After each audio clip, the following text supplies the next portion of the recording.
আমাদের health trace গুলোকে ভেঙে দিচ্ছে, এসআইআর চলছে, বিএলওদের বাধ্য করা হচ্ছে কিছু ফলস স্টেটমেন্ট আপলোড করার জন্য।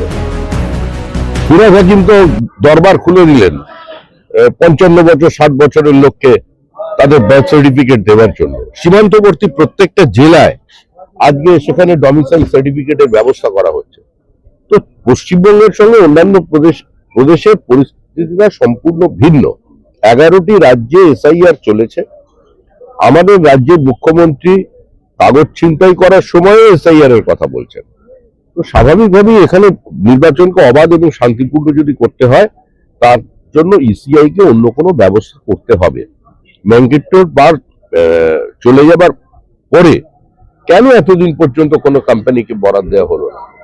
যদি এখানে পশ্চিমবঙ্গ